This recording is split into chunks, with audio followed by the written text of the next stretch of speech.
Hey guys, looking to fill your gaming library with some new games, epic games, and some that haven't been mentioned yet? You've come to the right place. Welcome to GameScope, where we bring you the freshest, most noteworthy games. Let's go!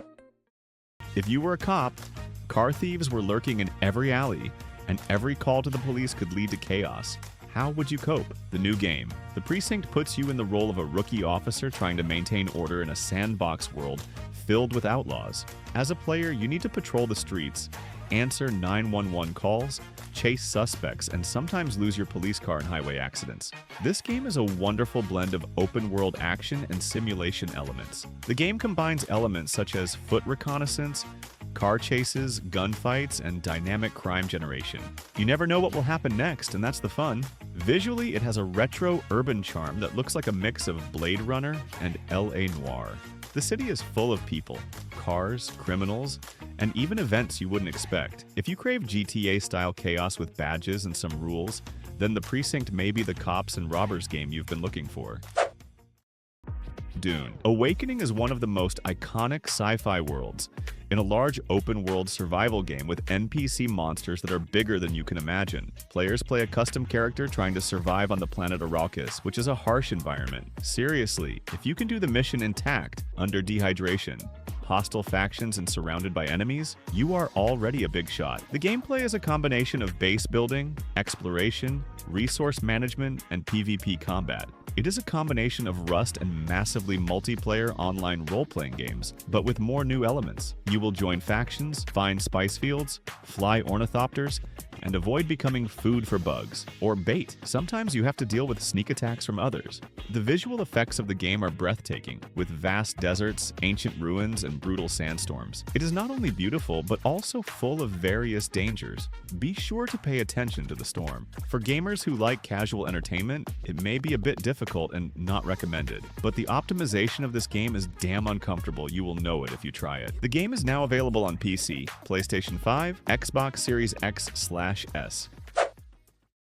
I've been really into Where Winds Meet lately. Set during the chaotic 5 Dynasties and 10 Kingdoms period in ancient China, it's a stunning open-world action-adventure RPG full of martial arts and mystery. The gameplay is super rich. You can master different weapons and unlock wild martial arts moves like acupuncture strikes, lion's roar, and even Tai Chi. I started by swinging a giant sword around, and before I knew it, I was stringing together combos like the hero in a classic kung fu film. There are also clever puzzle sections. Solving them gives me that same weird satisfaction as acing a test. Character customization is deep too. You can shape your look exactly how you want and upgrade your skills and weapons to build a totally unique fighter. Sometimes I spend forever deciding which skill to unlock next, kind of like deciding what to eat for dinner. And don't even get me started on the co-op, it's awesome. Exploring the world and taking on challenges with friends feels even better than hanging out IRL. Sure, the controls might feel a little complex at first, especially for newcomers, but once you get used to it, it clicks, and then it's pure kung fu magic. What if you could explore an entire fantasy planet? Not just one continent, not just one map, but a complete spherical world with no loading screens and no tracks. That's the official manifesto for Light No Fire. And yes, it's ambitious. You play as a traveler in a massive procedurally generated world with no quests. You can climb mountains, sail, tame creatures, build a civilization, or just camp under a giant alien tree and take in the atmosphere. It's more about exploring the mysteries of the world than pursuing a quest line. The game is exploration first with survival elements and a heavy focus on visuals. So if you see a mountain or other creature, you can try to interact with it. There's no traditional combat system, at least not the core one, so it's more about the journey than the grind. The art design is painterly and dreamy, a bit like Journey meets Subnautica, but with more dragons and gravity. For those who enjoy game scenery or exploration, I think Light No Fire might be your next favorite game. So The Outer Worlds 2 is back. And yes, it's still snarky, colorful, and full of morally questionable decisions. You play as yet another unnamed space explorer with a suspiciously flexible moral compass, dropped into a brand new star system full of corporations, rebels, aliens, and people trying to sell you toothpaste with a flamethrower. Gameplay-wise, it's first-person RPG with real-time shooting, dialogue choices that actually matter, and companions that'll either save your life or sass you to death. It's not super difficult, but juggling combat, diplomacy, and loot hoarding keeps things spicy. The writing? Still hilarious. The game knows it's a game, and loves breaking the fourth wall just to remind you how weird capitalism is. If you love Fallout New Vegas with jetpacks, this one's your next rabbit hole in space. And no, you probably won't save the galaxy, but you might get rich doing something dumb.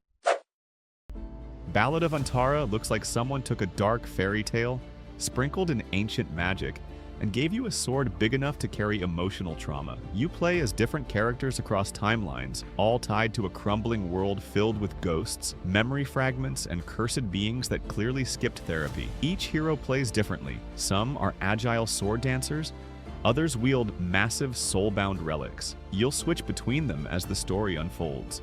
Gameplay feels like a Souls-light action RPG. Dodge rolls, tight combat, and timing-based skills. It's tough, but not break-your-controller hard. The world is surreal and beautiful, floating ruins, shattered skies, and strange dreamlike beasts. It's got that Elden Ring meets Nier vibe, but more emotionally poetic. If you're into lore-rich exploration, sad songs with swords, and games where what even is reality is a legit question, Ballad of Antara hits deep. Gothic 1 Remake is an updated version of a slightly rough classic cult game from 2001.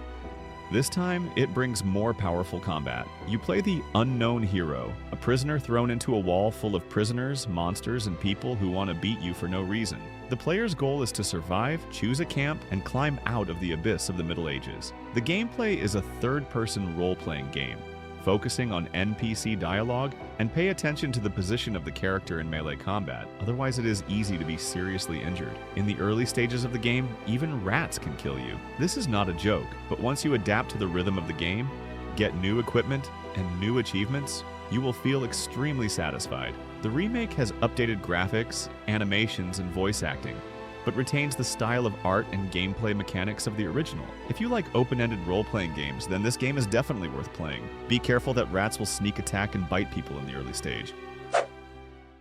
If you're looking for an RPG that dives deep into dark fantasy, I think Fouled Chalice. The Fall of Avalon is definitely worth your attention. You'll be in the dark and decaying land of Avalon, which has been corrupted by a mysterious force called Wordness. This game is fun, and the ability to freely mix and match equipment to build different classes is great. The Necromancer/Summoner class is worth a try. In terms of gameplay, it's a blend of first-person exploration, combat, and plenty of role-playing freedom.